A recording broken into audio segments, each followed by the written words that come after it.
Welcome back to another video. It's me, Cam from Cam's.com. Welcome back to another daily Chelsea transfer news video. Where today I'll be talking more about the Mudryk deal, Harry Kane, and of course the injury boost of James and Chilwell both returned to training, along with Moises Caicedo and all things Chelsea. So without further ado, if you're new, I'm Cam from Cam's.com. I do daily Chelsea transfer news videos. I'm trying to get to 150 subs very soon, so that'd be great. 80% of you who watch my videos aren't subscribed, so if we get the number down, that'd be even better. But without further ado, let's get on the first story. Now, starting with the most out-of-the-blue story I did not expect to read this morning on Twitter, and that is from Matt Law from The Telegraph, who said, Todd Boehly would no doubt roll out the red carpet to try to move Harry Kane across to Chelsea, but it's rated highly unlikely Daniel Levy would sanction a move, or that Kane would risk his Spurs legacy by a move to Stamford Bridge. Now, the future of Harry Kane is looking up in the air recently at Tottenham. Tottenham right now are in a bit of a bad state. You could argue a worse state than Chelsea, although they're higher in the league.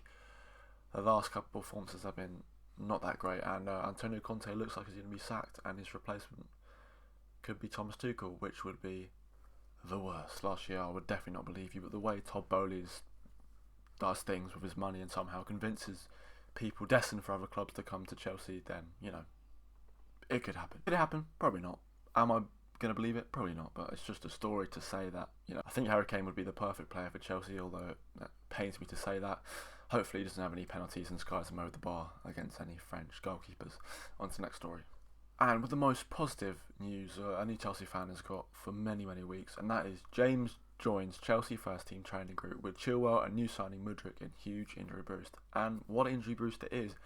I don't think you understand how valuable not only Chilwell is to Chelsea, but REECE James. Chilwell is valuable because it means Cucurella can't play, which is an upside, but James hasn't lost a game in the Premier League when he started this year, so that just shows how important and valuable he is to Chelsea. Him coming back, I won't expect him to play a full 90 minutes for at least a couple of weeks, but Mudryk could be coming on maybe half an hour against Liverpool. Love for him to start. I mean, yeah, Felix started, so there's all the possibility there. Of course, Liverpool played yesterday against Wolves and scraped a 1-0 win, but they won't remember that game for the 1-0 win. They'll remember what happened in the studio at BBC. But anyway, 0.13 expected goals. Wolves had about 1.3. Liverpool ended up winning 1-0, so that win doesn't really scare me. I still think that Chelsea are going to win or draw. I don't think we're going to lose. Liverpool are in a very bad way right now, even worse than Chelsea, I'd say. But yeah, that boost is hopefully going to lift team morale and push us on the delivering heights of 6th, maybe even 5th.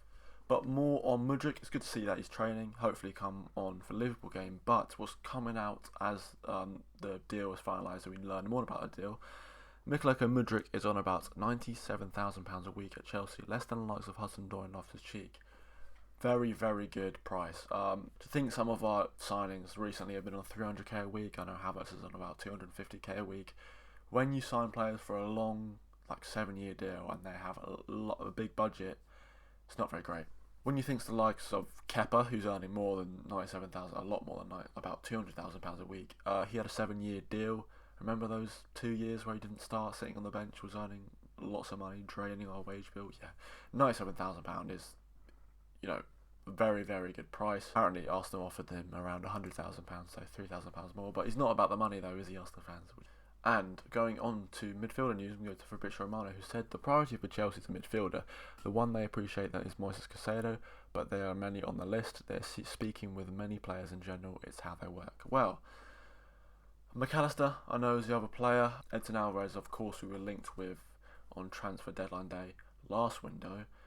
We need a midfielder even more now with the Zakaria injury, so yeah, that's important. Of course, stay up to date on this channel where as the other midfielders come out, I will talk about them. But focusing Caicedo, 21-year-old Ecuadorian international, Brighton right now playing very well. No thanks to how good he is, along with all the Brighton players really. But yeah, the price that Brighton are placing on him is around £75 million, which is quite a lot.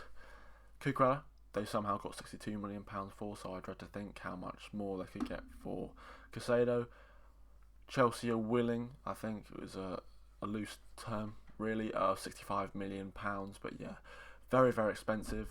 Enzo Fernandez would be the dream, but I don't think it's going to happen anymore. But yeah, anyway, thank you guys for watching. I'll see you tomorrow for more Chelsea transfer news videos where the links and signings come through, and I'll see you then.